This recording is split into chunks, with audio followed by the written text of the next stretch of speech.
Hi அனைவருக்கும் sweet வணக்கம்.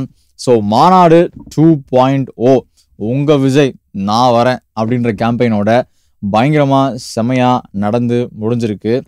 So Vikravandi மாநாடு 1 நடந்துச்சு இல்லைங்களா? ஸோ அதுக்கும் இதுக்கும் ஒரு சில பெட்டர்மெண்ட்ஸ் என்னால் வந்துட்டு அந்த மாநாடு இது பண்ணுற விஷயத்துலேயே பார்க்க முடிஞ்சுது. ஸோ என்னுடைய கருத்து விஜய் அவர்கள் பேசினது இதுக்கப்புறம் டிவிக்கு எதை நோக்கி போகிறாங்க, 2026 டிவிக்கு என்ன வாய்ப்புகள் இருக்குது. நம்ம பெரிய ஒரு அப்படியே வந்து அரசியல் புலியெல்லாம் கிடையாது. பட் நமக்கு தெரிஞ்ச 1-2 விஷயங்களை வந்து அப்படியே கோர்த்து நான் பார்க்க போகிறேன். ப்ளஸ் டிவிக்கே இன்னும் எதெல்லாம் பண்ணால் பெட்டராக இருக்குன்றதையும் என்னுடைய கருத்தாக நான் வந்து சொல்ல போகிறேன். ஸோ அதுதான் இந்த video. So it's all about TVK and Vijay அவர்கள். பார்க்க ஆரம்பிச்சிடலாமா? ஃபர்ஸ்ட் ஆஃப் ஆல், இந்த மாநாடு ஆரம்பிக்கும் போதே வழக்கமாகவே விஜய் அவர்கள் படம் வந்தாலும் சரி, என்ன நடந்தாலும் சரி, ஒரு பஞ்சாயத்து ஒரு மாதிரி ரணகலம் கடந்து தான் வந்து வரும். ஸோ அதே மாதிரி இந்த மாநாட்டுக்குமே வந்துட்டு முதல்ல டேட் வேறு ஒன்று சொன்னாங்க, அதுக்கப்புறம் ப்ரீபோன் பண்ணாங்க, அப்புறம் வர ரூட்ஸ்லாம் ஏதோ குழி தோண்டி போட்டதா சொல்லப்படுது. போலீஸ் வந்துட்டு ப்ராப்பராக வண்டியெல்லாம் உள்ளே விடலன்னு சொல்கிறாங்க. நிறைய பேர் ஒரு 4-5 கிலோமீட்டர் நடந்தே வந்ததும் நம்ம வீடியோலாம் பார்த்துருப்போம். நிறைய பேர் அங்கேயும் சொல்லிட்டு இருந்தாங்க, இந்த மாதிரி இது அலோவ் பண்ணல, அது பண்ணல, இவ்வளோ ரெஸ்ட்ரிக்ஷன்ஸு, சேர் கொடுக்கல, சேர்லாம் வந்துட்டு கேரளாலேருந்து இது பண்ணி இங்கெல்லாம் வச்சுருக்கோன்னு சொல்லிட்டு நிறையா போயிட்டு இருந்தது.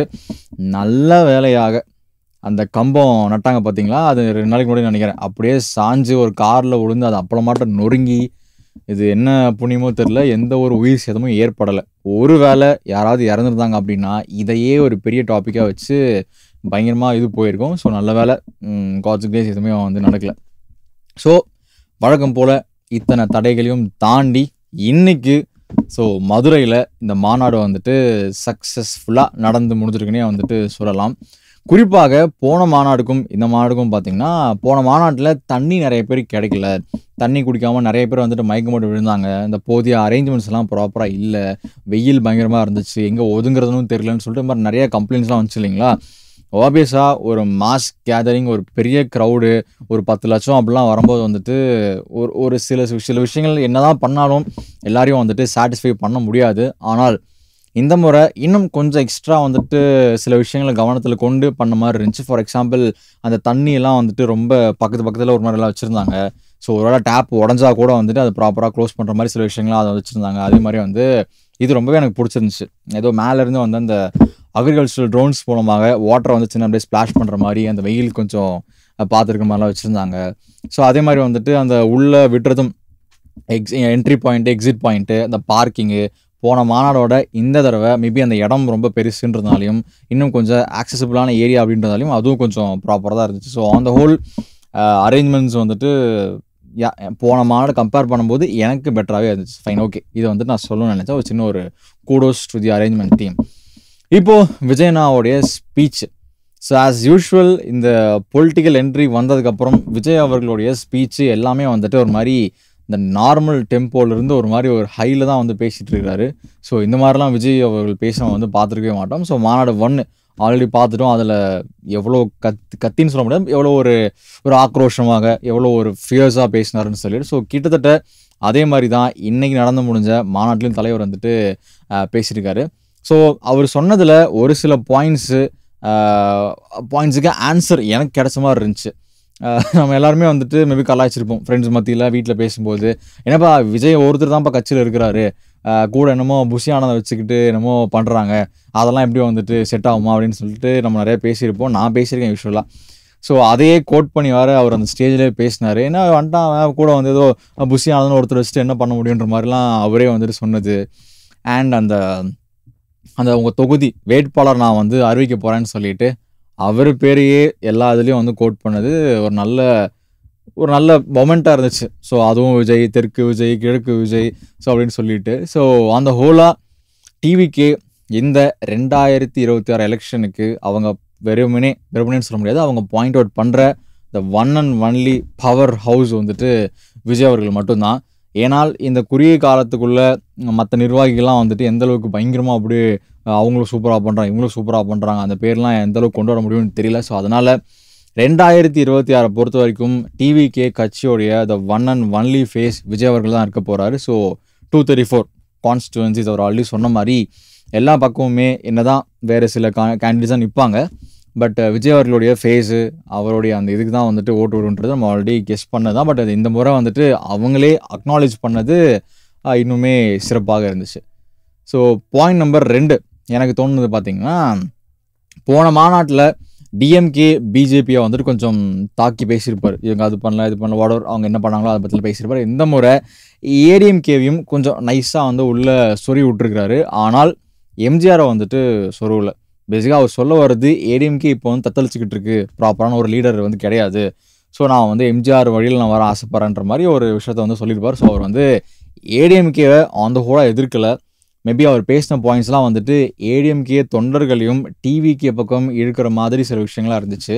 ஸோ டிஎம்கேவையும் பிஜேபியும் எதிர்த்த அளவுக்கு ஏடிஎம்கேவை இந்த ஒரு மாநாட்டிலையும் அவர் வந்துட்டு அப்போஸ் பண்ணலன்றதான் என்னுடைய கருத்து. But anyways it was like ஏடிஎம்கேவோட ஃபாலோவர்ஸ் எல்லாம் வந்துட்டு வாங்கன்ற மாதிரி இன்டெரக்டாக சொன்ன மாதிரி சில விஷயங்களாக இருந்துச்சு. நான் தப்புன்னெலாம் சொல்லலை, ஆப்வியஸாக ஓட் பேங்க் சேர்க்கறது தான் எலெக்ஷன் இல்லையா. ஸோ அந்த முறையில் நான் ஒரு சில விஷயங்கள் பார்த்தேன்.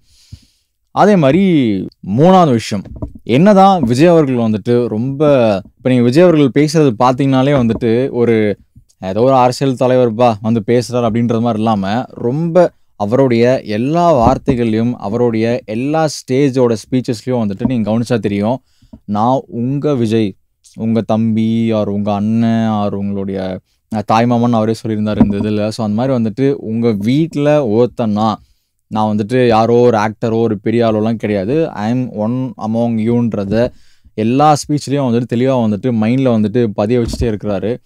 ஸோ அதான் நான் இப்போ சொல்கிறதெல்லாம் வந்துட்டு குற்றமாக சொல்லலை, ஆமாம் அப்படி தான் வந்துட்டு பண்ணணும், அப்போ தான் வந்துட்டு அடுத்த எலெக்ஷனில் ஒரு ஒரு ஃபியூஸாக ஒரு மூவ் வந்து நடக்கும். ஸோ எந்த முறையும் அதை வந்துட்டு தவறாமல் நான் வந்து உங்களில் ஒருத்தன், ஸோ whatever உங்களுக்காக தான் நான் என் ரத்தம் நீங்கன்றதெல்லாம் வந்து ரொம்ப ஸ்ட்ராங்காக வந்துட்டு உள்ள மைண்டில் வந்துட்டு பதிய வச்சார். ஆனால் எனக்கு அதில் வந்து என்ன டவுட் அப்படின்னு எல்லாருக்குமே ப்ராப்ளம் இருக்கும். இது வந்துட்டு வெறுமனே வந்துட்டு இவர் சொல்கிறாரு அதெல்லாம் ஃபைன் தான், பட் இன்னுமே இப்போ ஊர் சைட்லேயே ஆகட்டும் மற்ற சைட்லேயே ஆகட்டும் விஜய் அவர்கள் இன்னும் களத்துக்கு இறங்கி வந்து இன்னும் நிறையா விஷயங்கள் வந்துட்டு பண்ணால் இன்னும் பெட்டராக இருக்குன்றது தான் என்னுடைய கருத்துமே. இப்போ வெறுமனே எலெக்ஷனுக்கோசரம் மட்டும் இல்லாமல் அவர் பண்ணுறாரு, பனையூரில் இருந்துட்டு சில விஷயங்கள் பண்ணுறாங்க, ஒரு சில விஷயங்களுக்கு வந்து அந்த ரோட்லலாம் வந்து போராடினாங்க அந்த சில விஷயங்களுக்கு எல்லாமே. ஸோ அதெல்லாம் நான் தப்புன்னெலாம் சொல்ல வரல, பட் இன்னுமே அந்த பனையூர்லேருந்து வெளியே வந்து இப்போ 234 தொகுதி இருக்குன்னா டெஃபினட்டாக எல்லா பக்கமும் போகிறது கொஞ்சம் கஷ்டம் தான். மேபி ஒரு சிட்டி, ஒரு பிக் சிட்டி, இப்போ சேலம், மதுரை, கோயம்புத்தூர், இப்போ சென்னை மாதிரி அந்த மாதிரி ஒரு ஒரு அந்த சுற்றுலான்னு சொல்லுவாங்க இல்லைங்களா. ஸோ அந்த மாதிரி போய் இன்னும் மக்கள்கிட்ட நேரடியாக பேசி இன்னும் அதை வந்துட்டு சொல்லா மட்டும் இல்லாமல் செயலியும் காட்டினா இன்னும் பெட்டராக இருக்கும்னு எனக்கு தோணுச்சு. ஃபார் எக்ஸாம்பிள் இது நான் வந்து யார் சொல்லி கேள்விப்பட்டான்னு தெரியல, விஜயகாந்த் அவர்கள் தான் நினைக்கிறேன். அவர் வந்து ரொம்ப களத்தில் இறங்கி அதை ஹேண்டில் பண்ணுறதுல ரொம்ப வந்துட்டு வல்லவர்னு நம்ம கேள்விப்பட்டிருப்போம். இப்போ நிறைய ஃபங்க்ஷன் கூட பார்த்துருப்போம், அவரே வருவார், யாருமே இந்த பவுன்ஸ் யாரும் தேவையில்லை போடா நாங்கட்டுன்னு சொல்லிட்டு அந்த ஒரு பவர், அந்த ஒரு கிங்னு ஒன்று இருக்கு இல்லையா, அந்த ஒரு ஆளுமைன்னு சொல்லுவாங்க இல்லைங்களா. ஸோ அந்த விஷயத்தில் இன்னும் விஜய் அவர்கள் கொஞ்சம் கான்சென்ட்ரேட் பண்ணால் பெட்டராக இருக்குன்றது தான் என்னுடைய ஒரு சின்ன கருத்து. ஸோ அது மட்டும் இல்லாமல் இவர் அப்படி அந்த மாநாட்டில் வந்துட்டு மற்ற கட்சியை வந்துட்டு சொல்கிறாரு நீங்கள் அப்படி அது பண்ணி இது பண்ணின்னு சொல்லிட்டு, பட் எனக்கு தெரிஞ்சு அது மேபி அதை குறைச்சிட்டு இன்னும் டிவிகே சார்ந்து டிவிகே வந்து என்ன பண்ண போகுது, ஸோ 2024 எலெக்ஷனுங்கும் போது அவங்களுடைய வியூங்கள் அது மேபி இன்னும் டைம் இருக்குப்பா அப்புறம் சொல்லிக்கலாம் அப்படின்றதாலுமே எனக்கு பெருசாக அந்த குறை சொல்லிக்கிட்டே இருக்கிறதுல எனக்கு பெருசாக உடன்பாடு இல்லை. இதை தான் எல்லா கட்சியுமே பண்ணுறாங்க. இப்போ டிஎம்கே ஆட்சியில் இருக்கும், ஏடிஎம்கே வந்து குறை சொல்லிட்டே தான் இருப்பாங்க, என்ன நடத்துறீங்க இப்படி அப்படி இப்படின்னு, அதே தப்பு இவங்க வந்து பண்ணுவாங்க. ஸோ இந்த மாதிரி வந்து ரிப்பீட்டடாக தான் இருக்குது.